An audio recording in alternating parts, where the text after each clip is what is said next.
A century and a half ago, America was considered so vast,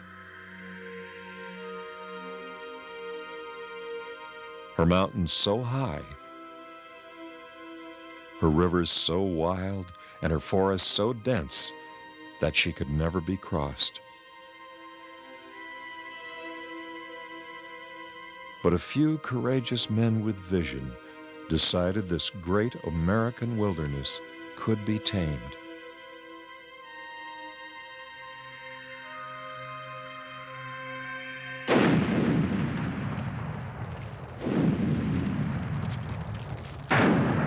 Man waged a war like no other in history. It was a war against nature, against time, and between two great armies, the Union Pacific and the Central Pacific Railroads, a war that would eventually end with the driving of a single golden spike and the spanning of the nation with twin rails of steel.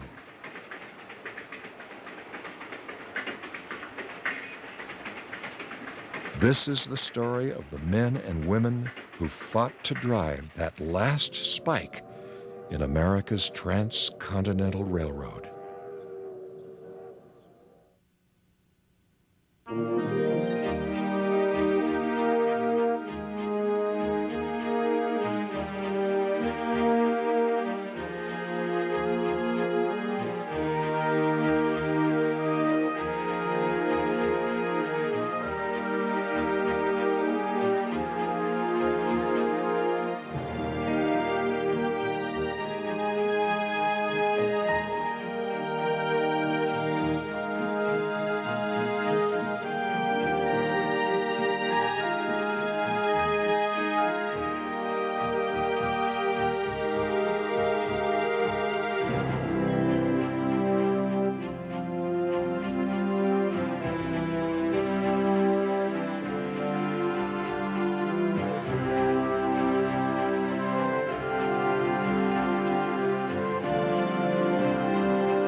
Historians agree that one of the most significant dates in American history is May 10, 1869. And this is one of the most significant places in our American West, a desolate spot on the Utah desert known as Promontory. For it was here back then that in a single day, on a single hour, the East and the West were joined by steel. This is where the West was opened and where America would be changed forever. Few could ever imagine what backbreaking work, what skill and cunning it took to build the first transcontinental railroad. The story of the Golden Spike is the story of that railroad. It's a story of guts and glory, of persistence and ingenuity, and of incredible engineering feats. It's a story that begins at a river. This river, the wide Missouri. In 1800, civilization lay to the east, miles upon miles of settled farms and towns. But to the west, well, in the west it was a different story. The West was a giant land of mystery, of challenge, and to many, of hidden promise. For centuries, Indian tribes had farmed the fertile land and hunted buffalo along the Missouri. But the white man was curious. What lay beyond the river? How easy would it be to settle? In 1803, Thomas Jefferson dispatched the famous Lewis and Clark expedition to find out. Their mission was to discover what this vast wilderness called the Louisiana Purchase contained. The report came back. It contained 1,000 miles or more of promise, just waiting. In 1820, Major Stephen H. Long, an Army engineer, was ordered to lead another, more scientific expedition on a southerly route all the way to the Rocky Mountains. Botanists, geologists, and engineers joined him to evaluate the land. His report was more detailed and less encouraging than Lewis and Clark's had been. He found it hot and dry and dangerous. He called it the Great American Desert. Trappers, traders, and missionaries may come here, he wrote home in his report, but the settlers? No, the settlers won't come. It is the desert they will fear. For many years, Long's description of the region was gospel, and the settlers didn't come. But in the East, immigrants from Europe filled the cities. Between 1800 and 1860, more than 5 million came, packed like cattle in steerage, herded through Ellis Island, stacked 6 stories high in New York tenements. They filled the cities.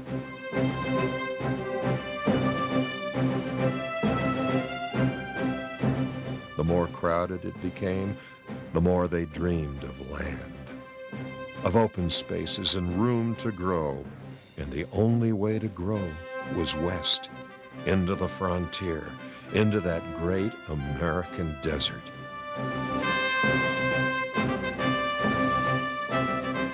So, many headed west.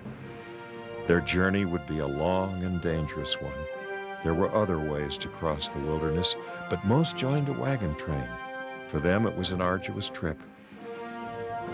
Their worldly possessions packed in prairie schooners that made 10, maybe 15 miles a day on a good day.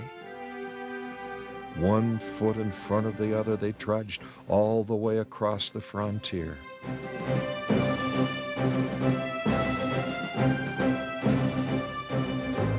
It took 6 months to reach California, if luck was with you, but many never made it.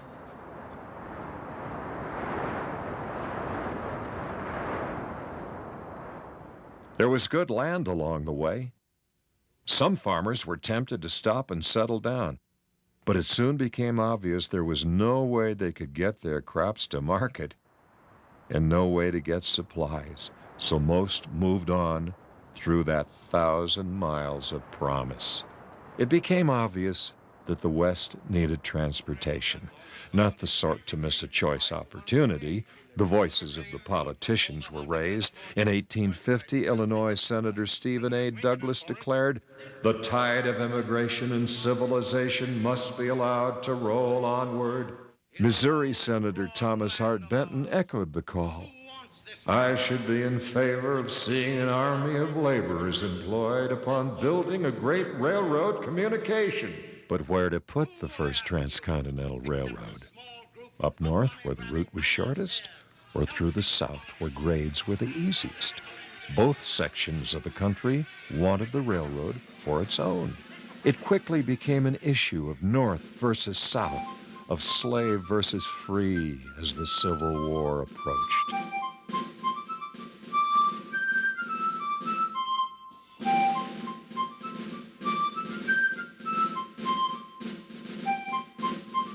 In Washington, Southern senators packed their bags and headed for home. With them, all support for a Southern route vanished.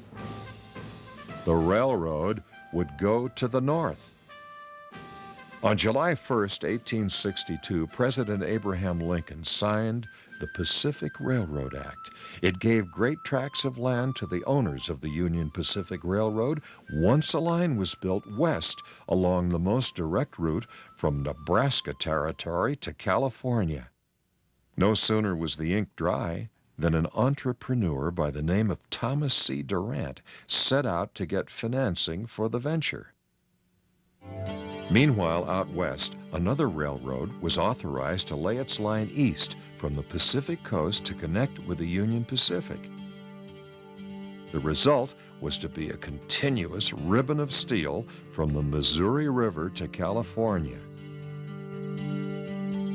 In California, 4 Sacramento merchants, Collis P. Huntington, Leland Stanford, Charles Crocker, and Mark Hopkins, who would come to be known as the Big Four, chartered the Central Pacific and chose a civil engineer from New York, Theodore D. Judah, to map a route east through the Sierras.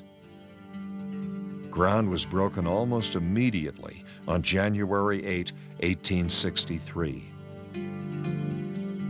In the East, it would be 2 years before Thomas C. Durant provided the funds and the political favors, and a former Union General, Grenville M. Dodge, provided the manpower to begin work on the Union Pacific. In the summer of 1865, Dodge's new army of Irish immigrants, Civil War veterans, Mexicans, and even some convicts headed west out of Omaha. At first, the going was easy as they crossed the Great Plains.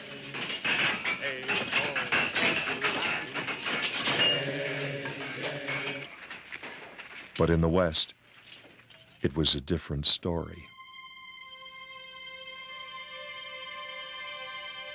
The Central Pacific might have gotten a head start, but almost immediately faced a seemingly insurmountable object: the rugged Sierra Nevada mountains.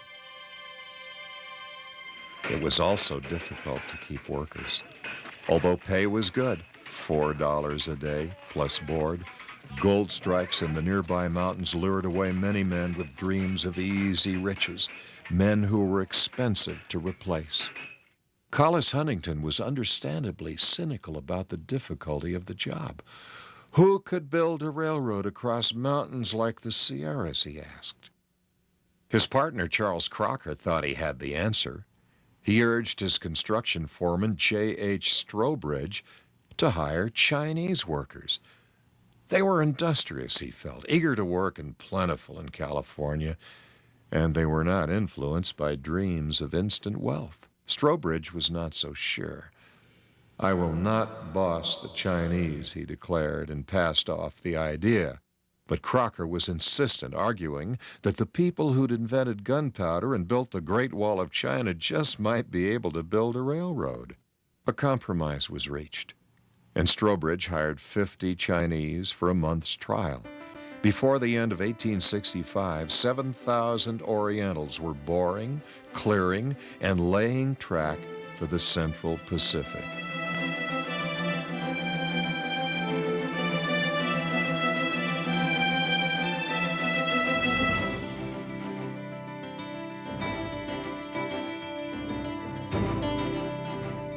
It was a daunting task, but the Chinese proved perfect for it. To those who were there to hear them, it sounded like a great anvil chorus as pounding hammers echoed across the valleys in triple time. 3 strokes to the spike, 10 spikes to the rail, 400 rails to the mile, all the way over the Sierras. Meanwhile, back east on the prairie, Grenville Dodge hired 2 brothers to ramrod his Union Pacific's track gangs. Jack and Dan Casement were a team to be reckoned with. Brother Dan handled the paperwork, making sure that supplies were ordered and the men paid. General John S. Casement was the field boss, a flamboyant character who relished having his picture taken in Cossack cap and fur trim coat, carrying a bullwhip as he drove his forces west. By the spring of 1866, he was laying better than a mile of track a day as he attacked the level Platte Valley with 100 teams of horses and 1,000 men. Their supply problems were staggering. It would take wood, gravel, and steel, hundreds of thousands of pounds of each, to get the job done.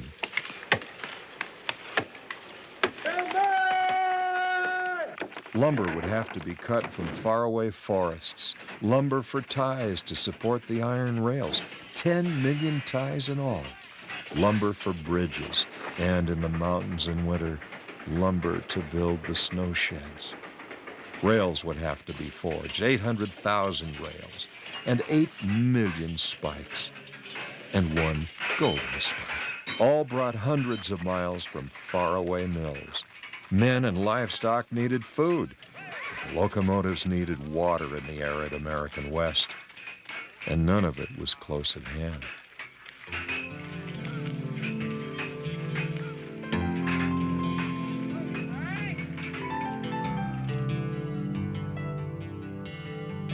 The summer of 1866 brought intense heat. Work on the Union Pacific was a gigantic effort. When winter came, driving blizzards raked the open plains, making work almost impossible. On top of it all, there was the Indian harassment. As survey crews moved west, they encroached on the tribal hunting grounds. The Indians soon realized that their nomadic way of life would be doomed unless they acted.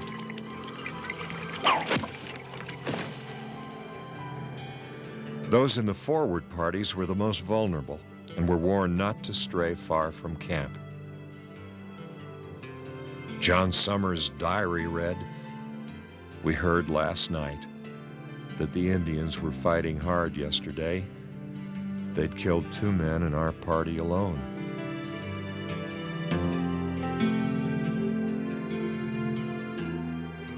No one was immune. The work trains were well armed, and the crews ready for attack.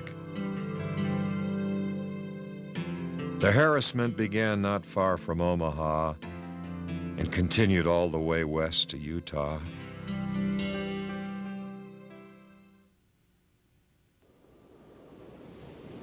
The winter of 1866 was so brutal, Union Pacific crews suspended work west of Omaha at the fork of the Platte River. The men became restless with nothing to do, nowhere to go. The result was the first Wild West boomtown known as Hell on Wheels, North Platte.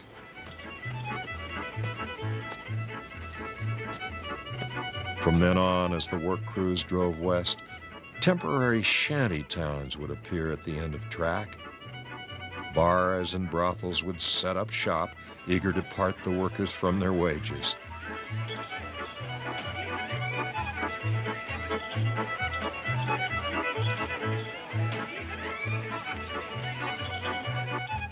Then as the crews moved on, so would the towns, all the way to Promontory Summit in Utah.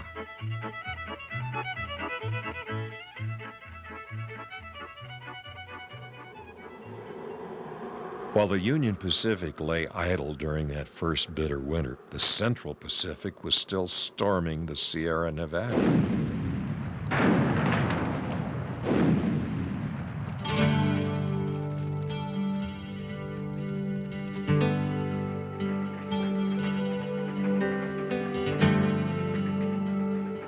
The torrential spring rains in the Dutch Flats had subsided, and Strobridge's army of Chinese coolies, now numbering over 10,000, began tunneling through the sheer granite toward the summit of Donner Pass. It was an immense task that took great courage. For 2 years, they labored long hours in dark, bitter, cold granite caves. They used only simple tools, experimenting with highly unstable nitroglycerin, sometimes paying with their lives. When completed, the Summit Tunnel was the longest on any railroad, 1,659 feet through solid granite. With black powder, nitro, hammer, and chisel, they moved forward at an excruciating 8 inches a day. When the deep snows of 1866 began to bury the summit, Chinese gangs carved snow tunnels from their shacks to the excavation sites. In some instances, the camps were carried away by snowslides, not to be found until the spring thaw. Working round-the-clock shifts, they seldom saw daylight through that long and bitter winter.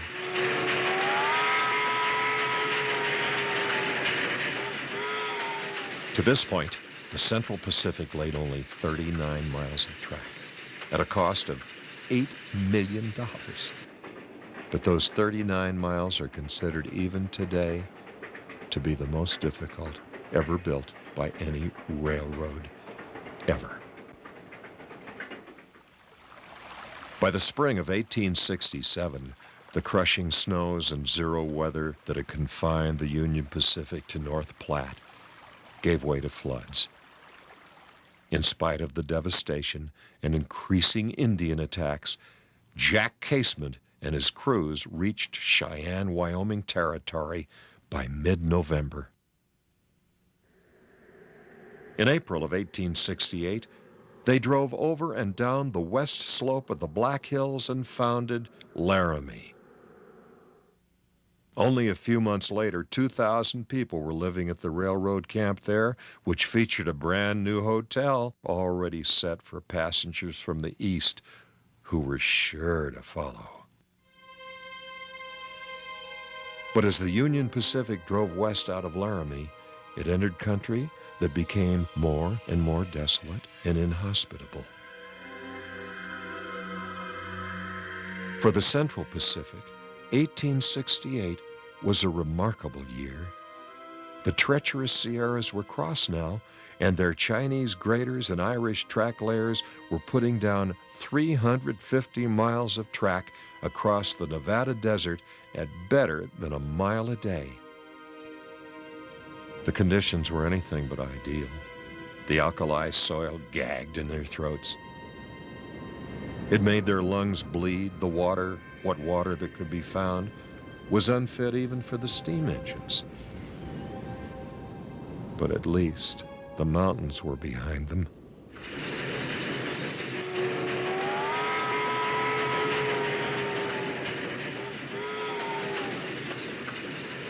By Christmas week, 1868, the Union Pacific tracks had reached Echo Canyon in Utah, and Jack Casement's crews were racing west through the high desert, drawing closer and closer to the Central Pacific. Strobridge and his men were by now in western Utah, dashing east, and the race was on. The stage was set as each company tried to reach Ogden first and control trade in the Great Salt Lake Basin.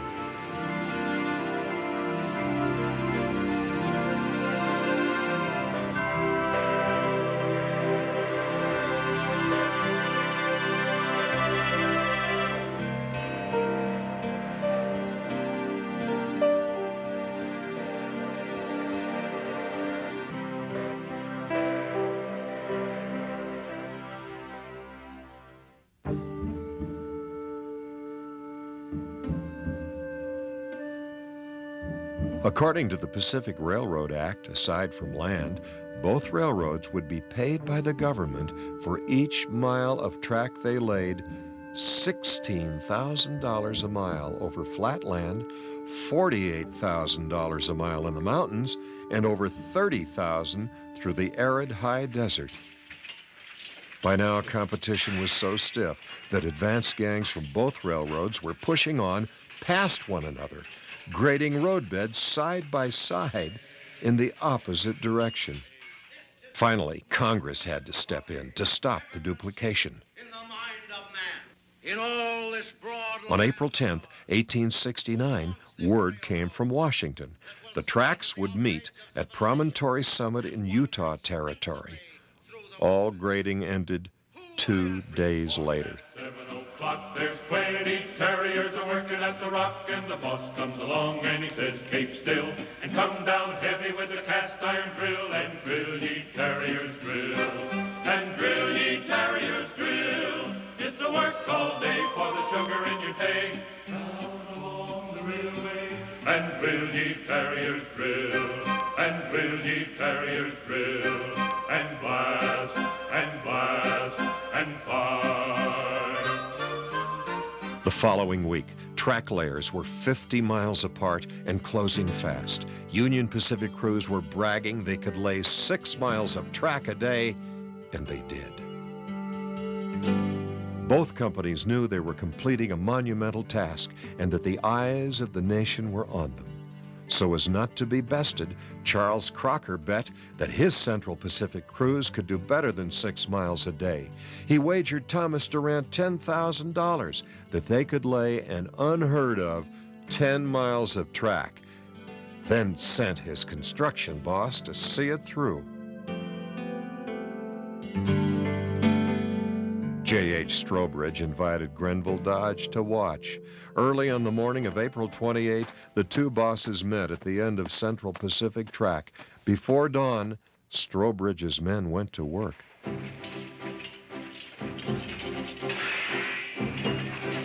By dawn, they'd laid 2 miles of track, advancing at almost the pace of a walking man.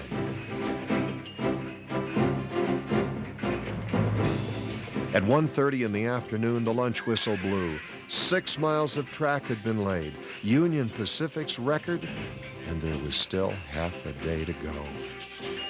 After lunch, the work continued. In one instance, 240 feet of track were laid in 1 minute and 15 seconds. It was a competition that included almost 5,000 men, each with a specialized job, with military precision. Once the ties were placed, the Chinese threw down the rails as others doled out bolts and spikes and threw down fish plates. Then the Irish ironmen followed, grasping the rails with tongs and spotting them in front of the previous one. The straighteners then aligned them on the ties. They were followed instantly by the levelers, who adjusted the rail's height. As they jumped aside, the spikers came by. Then the fish plate men to set the joiners.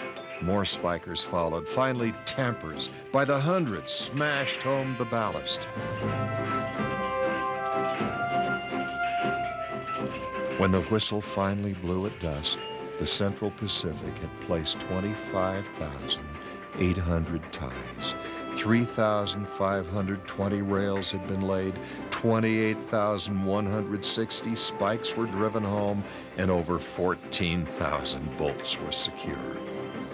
When they measured it, Strobridge's crew had laid 10 miles and 56 feet of track, more than had ever been laid before or would ever be laid again in that amount of time. As promised, Strobridge paid his men 4 days' wages for that one extraordinary day of work. But there is no record that Thomas C. Durant ever paid the $10,000 wager to Charles Crocker.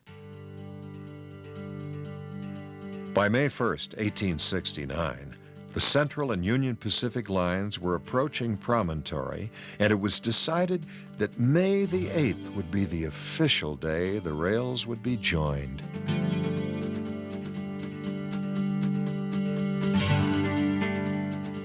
From the west, Leland Stanford boarded his private train and, pulled by a locomotive named Jupiter, headed for the ceremonies in Utah. In the east, Thomas C. Durant and other officers of the Union Pacific boarded their business car and steamed west toward the end of track. But on May 5th, their journey would be cut short. In the rugged Wasatch Mountains, melting snows had swollen the Weaver River and wiped out a hastily constructed bridge, stranding Durant and his party east of the river in Piedmont, Wyoming territory. Seizing the opportunity, disgruntled workmen took Durant and his cronies hostage, demanding 5 months' back pay before they would let the officials transfer to a new train and continue their journey west. It took 2 days to wire east and receive the $500,000 required to pay off the men. Then Durant crossed the river, boarded a new train drawn by engine 119, and continued toward Promontory.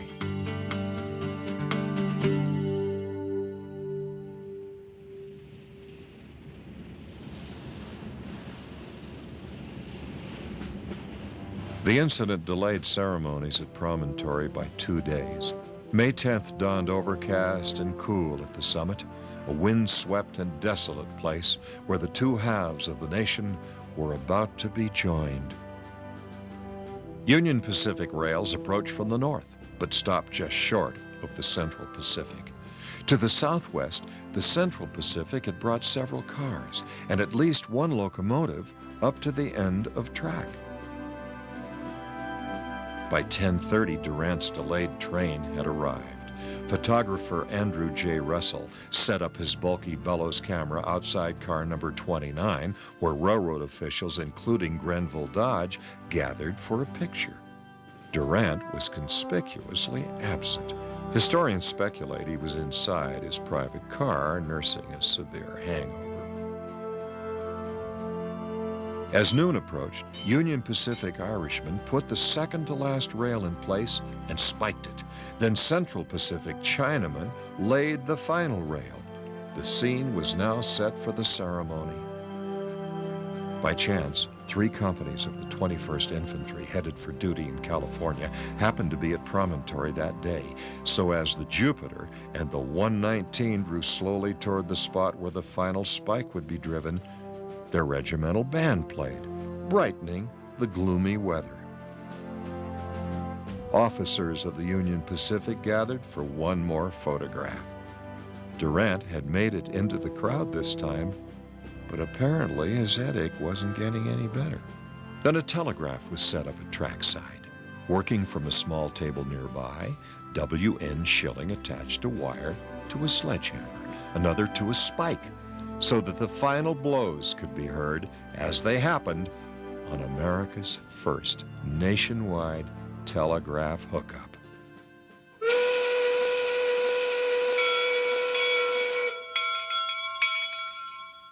Who would actually drive the last spike was still in doubt. As the noon hour approached, Leland Stanford had provided the gold for the spike itself, and the Central Pacific began construction first. But Durant had built the farthest, and his Union Pacific was foremost in the public's mind. Each felt he should drive the last spike. In the end, they both did. At exactly 12:47 p.m. on May the 10th, 1869, after the symbolic golden spike was replaced by a polished iron version, Leland Stanford stepped up to do the honors. But he missed. Then his rival, Thomas Durant, stepped up on the tie, stood over the spike, and took his swing. He also missed. Finally, Grenville Dodge took the sledgehammer. In Chicago, San Francisco, Washington, they heard 3 taps as Dodge drove the last spike home.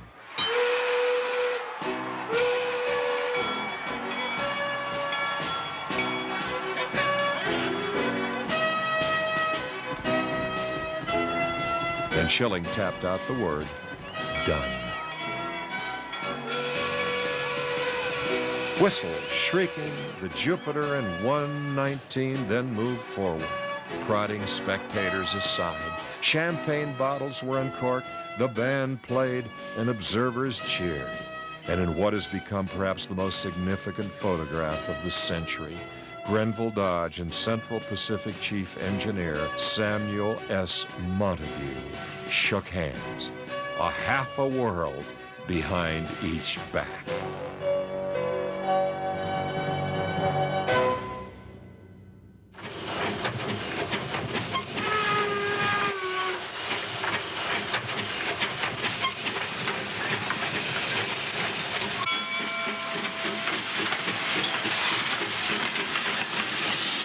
Now, more than 125 years after that final spike was driven, ancient steam locomotives still ply the historic roadbed where our nation was joined. This is the Golden Spike Historic Site, where several times a year the National Park Service steams up replicas of the Jupiter and the 119 for some of the 55,000 visitors a year who come here to see where the last spike was driven. How can we tell so precisely what took place here so many years ago? How do we know these steam engines are exact replicas of the Jupiter and 119 of 1869?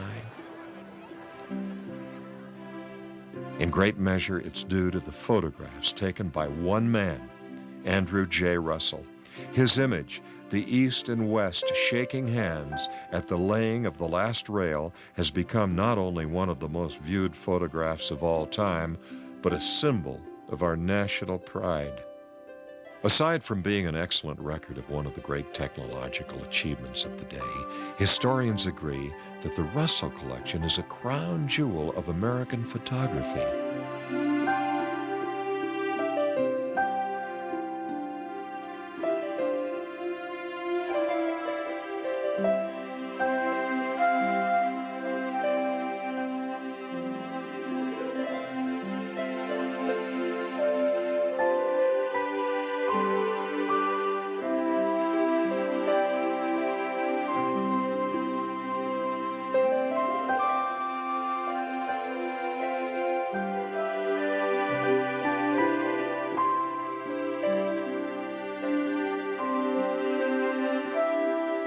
The images he exposed during the construction of the Union Pacific have been credited to William H. Jackson, Charles R. Savage, and Stephen J. Sedgwick. Even his Civil War photographs, including perhaps his most famous, The Confederate Dead Behind the Stone Wall, were said to have been made by Matthew Brady. They were not.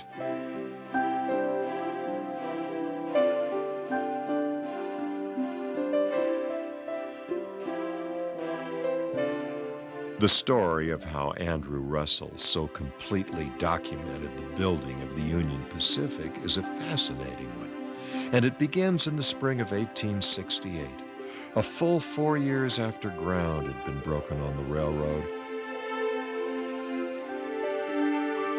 Some of his first images of the Union Pacific were taken on April 29th, here in the rugged Wyoming backcountry, where he exposed some very fine, large views of the construction of Dale Creek Bridge. Russell described it as 126 feet high and 700 feet long. Nearly all the timber used was transported from Chicago and took only 30 days to build. Russell frequently placed people in his photographs to emphasize the immensity of the projects.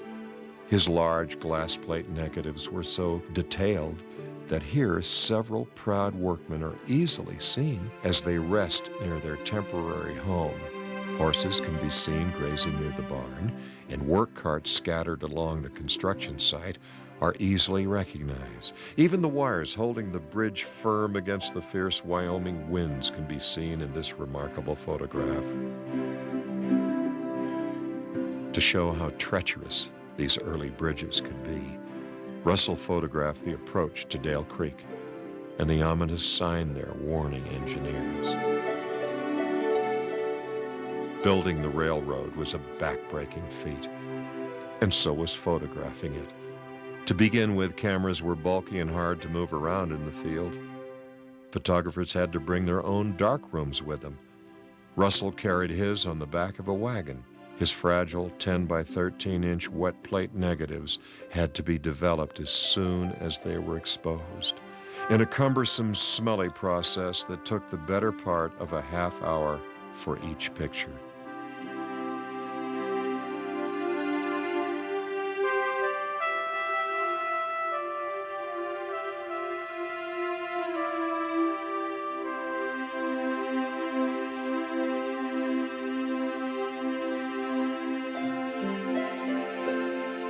In all, Russell made some 200 large images and more than 400 smaller stereoscopic views of the Union Pacific as it moved west. In the fall of 1868, he drove his photographic wagon from Wyoming down Utah's Echo Canyon, stopping long enough to document a landmark known as the Sphinx of the Valley. Not far away, he photographed Witches' Rocks. Not so different today than they were in 1868.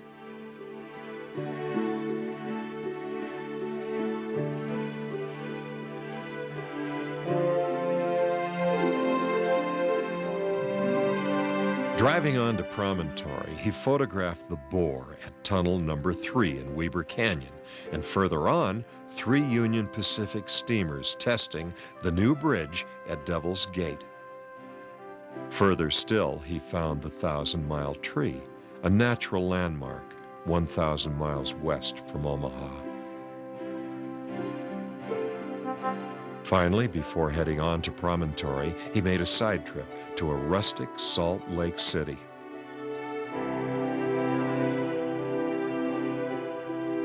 After documenting the Golden Spike ceremonies at Promontory, Russell headed back east, spending the summer of 1869 in Echo City. There he photographed a large band of Indians camped just downriver from the railroad town. Those images remain a vivid document of just how much the coming of the white man had already influenced the native culture. One of the pictures Russell took shows a group of Shoshone women playing cards, not the traditional gambling games the Plains Indians would have been playing at the time, but rather a game using white man's cards. And one look at these men shows how much the white man influenced the way they dressed.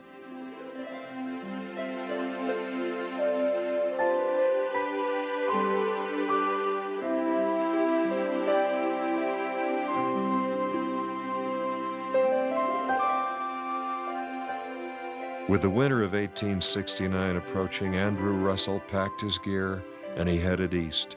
A December snow had fallen by the time he reached Nebraska.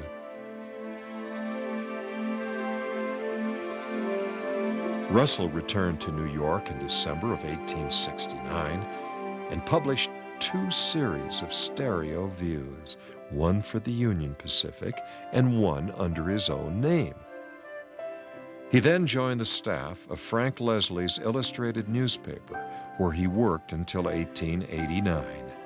His Union Pacific negative collection was acquired by Stephen J. Sedgwick, a promoter and lecturer who published the images as his own, giving Russell no credit. Andrew Russell died in obscurity in 1902, ironic for a man who had accomplished so much during his lifetime. Seen today, his photographs are considered more than simply pictures of a great accomplishment. Through him, we have a unique insight into the events that he witnessed firsthand.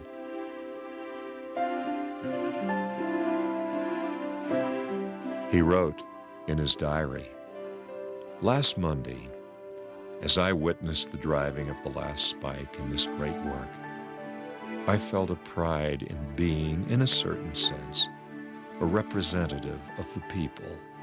An epoch in the march of civilization was recorded, and a new era in human progress was ushered in."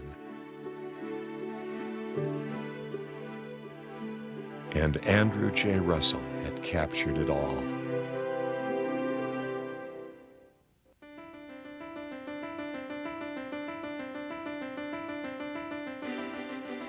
Within hours of the driving of the Golden Spike, this image was recorded near the Great Salt Lake. It shows the Jupiter heading east, paused to meet the last wagon train headed west for California along the overland route. A day later, the last Wells Fargo stage in history passed by less than a mile away. That same day, the first through transcontinental train rumbled across the arid slopes of Promontory, while from the west, a California freight carried Japanese teas destined for the East Coast. On May 15th, regular transcontinental service was inaugurated. The trip from Omaha to Sacramento was made in a comfortable 5 days for a one-way fare of $150. The promise of the West had come true, and the American frontier was about to vanish forever. The first to come were the hunters. The railroads carried them and their supplies right into the field. They also carried their buffalo hides back to eastern markets. Within a few years, the great buffalo herds of the West had been decimated. Now, with the railroad built, the Indian Wars were over.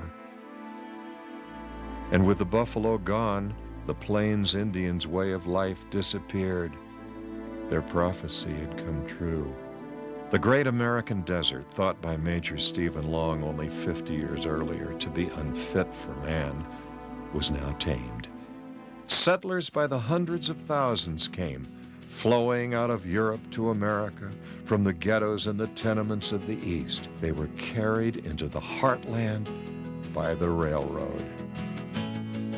They homesteaded, and soon new states would be carved out of the wilderness. For decades, railroading would dominate the American imagination.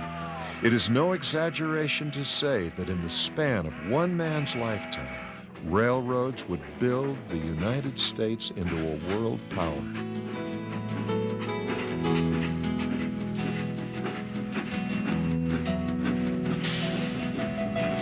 But what happened to the thousands of men and women who were part of that great enterprise that joined our nation? Once the ceremony here was over, where did they go?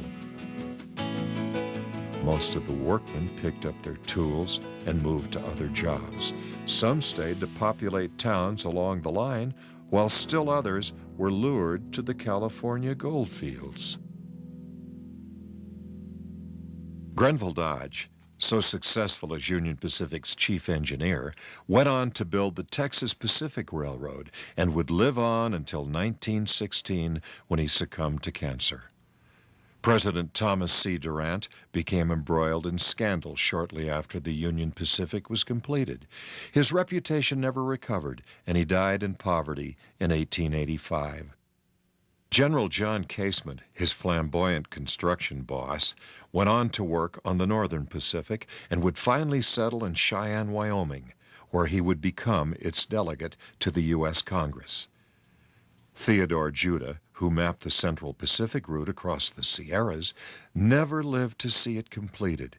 In 1863, he boarded a steamer for New York. While crossing the jungles of Panama, he contracted yellow fever and died that November at the age of 38. Nobody thought to ask his widow to the Golden Spike ceremonies. Instead, she spent May the 10th alone at her home in Massachusetts, thinking of what it would have meant to her husband to see his dream come true. Central Pacific foreman J.H. Strobridge was the only man who brought his family with him during construction. He would go on to help build the Southern Pacific. Nearly broke when the spike was driven at Promontory, the Big Four, Hopkins, Crocker, Stanford, and Huntington, became rich off the Central Pacific. What they and the other adventurers and entrepreneurs who built the first transcontinental railroad did at the time was nothing short of a miracle, as amazing in its era as going to the moon or living in space is in ours. Although railroads no longer symbolize the height of American pride, engineering, and ingenuity as they once did, they still survive. And it is still possible in the right place and at the right time to glimpse an era long gone and to reflect on those adventurers who built and rode the rails long before we did.